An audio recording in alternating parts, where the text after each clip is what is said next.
If you're familiar with Wolverine, there's a good chance you know he's the best at what he does, blah blah, and what he does isn't very blah, or something along those lines. Point is, he's a feisty fella, and one who, unsurprisingly, has gotten up to his fair share of shocking acts over the years. Whether it's turning folks into tenderized human skewers or catching people completely off guard by showcasing a rare glimpse of emotional vulnerability, Logan is constantly able to take readers by surprise. He's far from the cliché tough guy critics tend to claim, and while his presence has been saturated every now and then, there's a reason why he's the most popular X-Man. So, in the spirit of delving into Logan's sordid past, I'm Ewan, this is What Culture Comics, and here are 10 Wolverine moments that shocked the world. Number 10, going out for good with his best friend, House of X. House of X and Powers of 10 continues to be the amazing reboot it was chalked up to be when first announced, and House of X number 4 delivered an emotional gut punch unlike any other. To summarize, the X-Men, led by a rejuvenated Charles Xavier and the long reincarnated Moira McTaggart,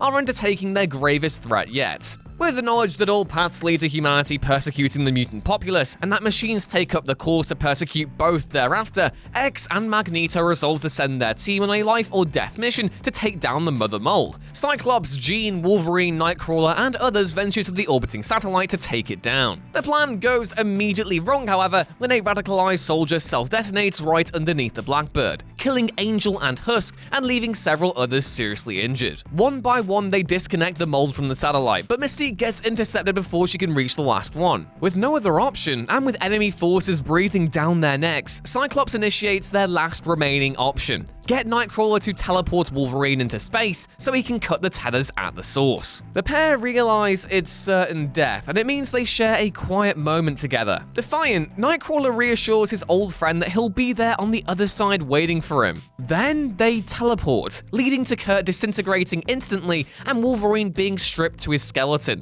slicing away at the support and sacrificing himself in the process. Number 9, having his adamantium ripped out by Magneto. A comic book moment as iconic as it is straight up horrifying, seeing Magneto strip Wolverine of his adamantium skeleton was shocking in 1993 and is still shocking today. When the X-Men go to confront him, Logan nearly eviscerates Magnus with his claws, which leads to an uncharacteristically emotional reaction from the once cold and calculating mutant radical. Incensed by the attempt on his life, Magneto lifts Wolverine up and proceeds to extract the adamantium graft straight out of his skeleton, through his skin and out of his body completely. No more Weapon X, and no more metal claws. Number 8, he's partial to the odd bath bomb, illustrating that even the scruffiest looking and grizzled characters in comics aren't averse to grooming themselves every now and then. Wolverine's admission to Frank Castle that he's partial to the odd bath bomb in Marvel Comics 1000 manages to catch everyone off guard, in more ways than one. You see, this particular story was written by Punisher Max alum Garth Ennis, a writer famous for his macabre and cynical takes on superheroes and violence. He's had old Frank terrorize Logan on more than one occasion, including him blasting Wolvie's bits off, but he's also had them team up as well. Needless to say, two burly, badass war veterans working together should impart a specific kind of tone,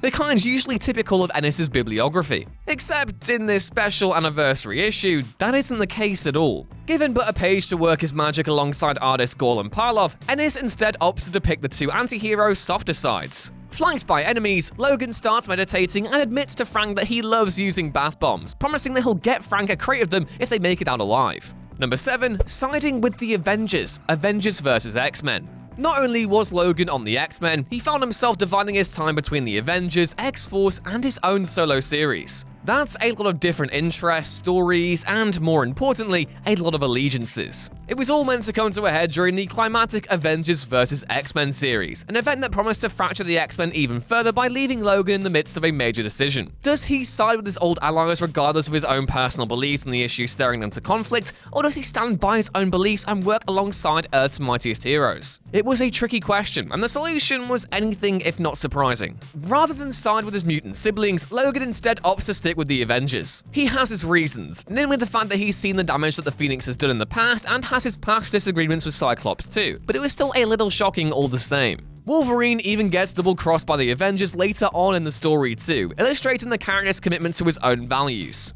Number 6. Turning the tables against the Hellfire Club. After moving from the pages of the Incredible Hulk to those of the X-Men, Wolverine immediately cemented himself as a cool customer, his metal claws promising a more intimate and brutal kind of violence than anything the other X-Men had on hand. Be that as it may, Wolverine was still a superhero. He was decked out in a yellow and blue outfit and was still relatively cartoonish, filling out the tough guy persona on Len Wein and Dave Cockrum's giant-size X-Men. When Chris Claremont and John Byrne took over, however, the character soon developed into the animalistic fury fans have since grown accustomed to, exemplified best in the concluding pages of Uncanny X-Men number 132. Byrne's panel depicting a half-submerged Wolvie turning the tables in the Hellfire Club has been parodied and homaged repeatedly over the years, and there's no denying it's an iconic moment. The artist elected to play to the primal connotations of Logan's alter ego, and while Wolvie only manages to turn the tide briefly, this was still the first time the character's bad side ever looked truly menacing. Number 5. Getting drowned in adamantium, the death of Wolverine. Wolverine is nigh immortal, and it's all thanks to that pesky healing factor.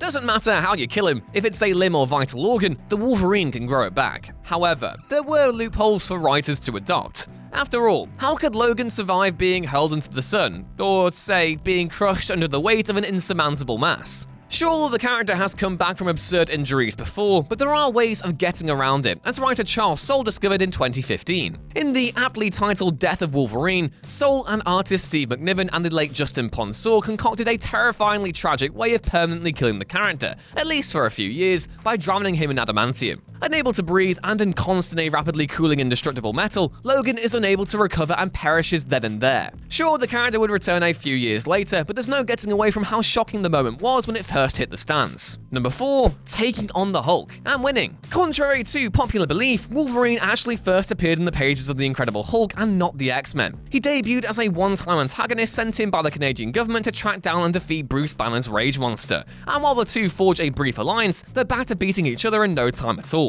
Wolverine has fought the Hulk on dozens of occasions thereafter, and even came close to beating him when he became Apocalypse's horseman. He even managed to sink his claws into the monster's head in the pages of Savage Wolverine, providing a suitably visceral moment and the illusion of victory for Logan, as the Hulk was able to push past the pain barrier and continue his wave of destruction after the claw lobotomy. Battle after battle has resulted in stalemate after stalemate, but Logan has succeeded on a select few occasions. In Old Man Logan, Wolverine gets eaten by the Hulk and tears him apart from the inside, emerging out of his rival's stomach covered in blood and guts. It's typical Wolverine, one could say, but the bulk of the character's history has shown the Hulk besting Old Knucklehead on countless occasions, making Old Man Logan's victory particularly shocking. Number 3. Leading a mission to assassinate a child. Rick Remender and Jerome Peña's Uncanny X-Force is one of the great modern X-Men stories, because it was one of only few brave enough to dissect the implications of the X-Men having a shadowy Black Ops unit to take on the kind of missions unbecoming of Xavier's team. Everyone knows that what Logan does isn't very nice, and so he's uncomfortably at home with X-Force. Joining him on the team are Psylocke, Archangel, Phantom X, and Deadpool, who actually turns out to be the team's moral center. Their first mission is no small task either, as Cyclops charges the group with assassinating Apocalypse, who had recently been reborn as a small boy. Apocalypse has often been the cause of a great deal of strife for the world, and the logic of taking him down at a young age isn't lost on the group. It's an opportunity, but there's also a moral quandary there in that they're shooting first and asking questions second. What if they simply took on the child and raised them an X-Man? It's a conclusion most of the team reach after some pleading from Deadpool, but Phantom X goes on to complete the mission by shooting the boy in the head, under Wolverine's watch. Number 2, he was forced to kill his own son. Weapon X's most problematic child has always been Daken, the son of Logan and his deceased wife Itsu. The bisexual bombshell has gotten up to all sorts of mischief in the past, even imitating his father as a dark Wolverine during Norman Osborn's tenure over the Avengers. But it all came to a tragic end in the pages of Uncanny X-Force, again helmed by Rick Remender. As the series progressed, Daken was able to get his father one-to-one, and they engaged in this sort of tragic ballet of words. All their pent-up feelings bubbled to the surface, leading to Logan contemplating what life could have been like had he been there to raise his son. The pleasantries are cut short when Daken attempts to drown his father, but Logan, ever the resilient one, manages to escape.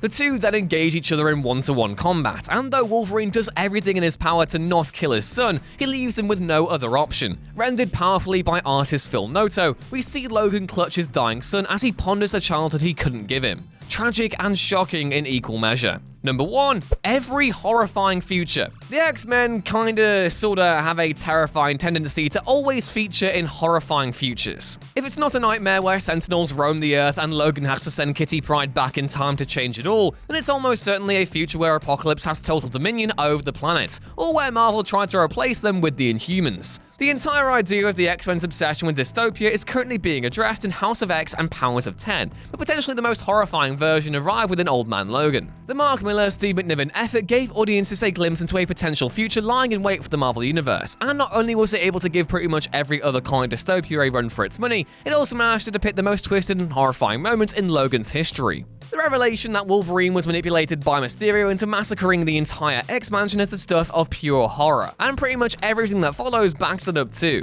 Intimating this series' shock value even further is the fact that it gave fans Logan, which reduced entire audiences to a tsunami of tears and emotion in its conclusion. It's more than enough to cement it as the character's most shocking moment, and in the modern era of comics, probably his most influential.